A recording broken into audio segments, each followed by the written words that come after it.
Welcome to this explainer. I want you to step into a time warp with me for a second. Picture this. It's the early morning of June 4th, 1942.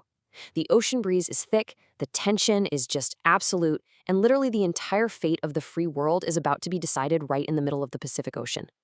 But today, we're not just looking at history. We are introducing a massive, timeline-shattering glitch into the Matrix, completely rewriting the greatest naval clash of the 20th century. Okay, let's dive into this. It is the ultimate what-if question, right? What actually happens when the undisputed peak of 1942 naval warfare goes head-to-head with the sheer, disruptive, reality-bending power of the future? We're talking about dropping a single, ultra-advanced vessel from the year 2026 directly into the crosshairs of World War II. Section 1. The original Midway stakes. The Pacific War hangs on a single morning. So to understand just how crazy this glitch is, we gotta set up the historical baseline. An outnumbered American fleet has broken the Japanese naval code, and they're waiting in ambush. And the enemy they're waiting for? The Kido Butai. This is Admiral Nagumo's legendary strike force. We're talking 4 massive fleet carriers, Akagi, Kaga, Soryu, and Hiryu, packing 248 combat aircraft. Make no mistake, this wasn't some weak, vulnerable force. In 1942, this is an absolute juggernaut. They're crewed by the most experienced naval aviators on Earth, flying unbeatable Zero fighters, and dropping utterly deadly Type 91 torpedoes. This is the exact same core force that crippled Pearl Harbor just 6 months prior. Now, what's really interesting here is the terrifying historical disparity. On one side, the American task force, just 3 carriers, Enterprise, Hornet, and Yorktown. Their only real lifeline is that intelligence advantage they scraped together. On the other side, the dominant, battle-hardened Kido Butai. In our real timeline, the Americans pull off an absolute miracle, but man, it costs them dearly. The Yorktown is mortally damaged, eventually sinking and taking 141 brave sailors to the bottom of the ocean. Section 2. Enter the USS Ford, the disruptive variable from 75 years in the future. But here is where we completely rewrite the history books.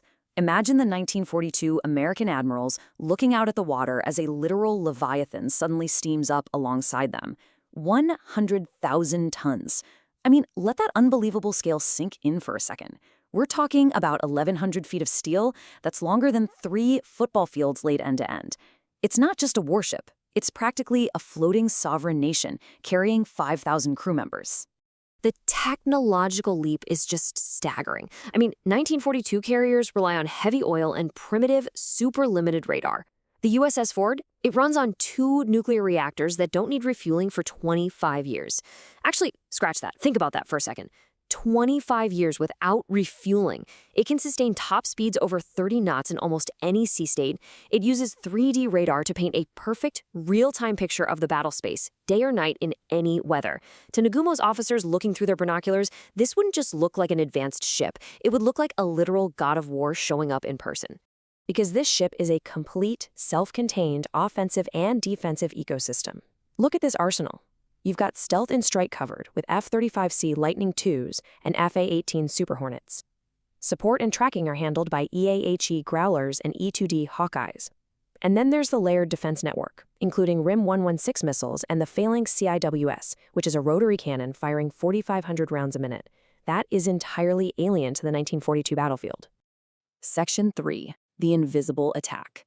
A ticking clock against the unknown. So the crucial point here is a concept called Beyond Visual Range, or BVR. This is the ability to detect, track, and destroy targets hundreds of kilometers away without ever being seen. You see, the best pilots of 1942 absolutely rely on their eyes. If they can't see you, they can't shoot you. Against the Ford, they are fundamentally fatally blind. The American forces from 2026 will dictate this entire battle from over 400 kilometers away. The sheer speed of modern warfare is just terrifying. Let's look at the clock. At 4 a.m., 2 Hawkeyes launch from the Ford. By 5:30 a.m., the entire Japanese fleet is perfectly mapped. Course, speed, formation, the whole shebang. At 7 a.m., Nagumo launches his 108-plane strike at Midway, totally unaware he's being watched from the sky. By 8:15 a.m., the Ford catapults 16 Super Hornets in under 10 minutes. And by 8:40 a.m., 3 Japanese carriers are utterly destroyed. The entire core of the Japanese naval empire is wiped out in under 5 hours. So how exactly does that happen? Because of the terrifying mechanics of long-range anti-ship missiles, or LRASMs. Now, you might be wondering, wait, there's no GPS in 1942, right? Well, they don't even need it. They release from 30,000 feet, drop all the way down to wave-top altitude, use inertial guidance to get close, and then their onboard infrared sensors literally match the massive silhouettes of the Japanese ships against the open ocean. Akagi, Kaga, and Soryu are hit dead on. And honestly, the most chilling part? The Japanese sailors see absolutely nothing until the missiles impact their hulls. Section 4. A doomed counterstrike. The end of Hiryu. Admiral Nagumo has literally no idea where this attack came from, but the final Japanese carrier attempts a desperate counterattack anyway, launching a strike toward where they think the Americans might be. Let's move on and see how this builds into an absolute tragedy for the attackers. Hiryu launches 28 bombers, but F-35C stealth fighters already loitering up at 35,000 feet detect them at 200 kilometers out. They fire AIM-120 AMRAAMs. These are those beyond visual range missiles we talked about earlier. The Japanese pilots cannot detect them, cannot evade them, and definitely cannot fight back. 18 planes are just vaporized in the first 3 minutes. Not a single Japanese aircraft gets anywhere near the American task force. And by 11:42 a.m., Super Hornets drop 2,000-pound precision JDM bombs straight through Hiryu's flight deck. By noon, the Kido Butai is gone. Section 5. The limits of power. Grounding the fantasy. Okay, let's take a breath here. We need to ground this fantasy for a second. A modern supercarrier is devastating, absolutely, but it's not magic. Consider this military reality. One modern carrier cannot garrison islands or capture Tokyo. Remember that 108-plane strike Nagumo launched at 7 a.m.? Well, the Ford was busy destroying the enemy fleet, so those Japanese planes still reached Midway Atoll. The Marine and Navy defenders there still had to fight, and tragically, they still took casualties. A supercarrier completely controls the sea, but technology cannot be everywhere at once. The Ford answers the tactical question of the battle, sure, but the grand strategic war still requires the millions of soldiers and sailors of 1942. Section 6. A new Pacific timeline. The butterfly effect of survival. However, the outcome of this one morning changes everything. The historical outcomes are completely rewritten. Historically, the Yorktown sinks, setting up massive, bloody struggles for the U.S. Navy in the coming months. But in our alternate timeline, the Yorktown survives without a scratch. The American fleet takes 0 casualties at sea. Saving the Yorktown directly translates to saving thousands of American sailors' lives for upcoming brutal campaigns like Guadalcanal.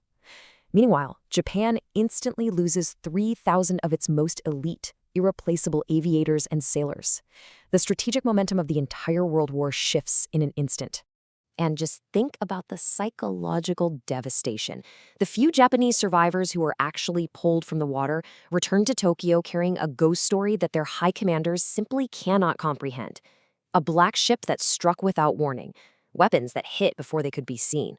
Imagine that, an enemy that completely dismantled the absolute pride of the Japanese Empire without ever once showing its face.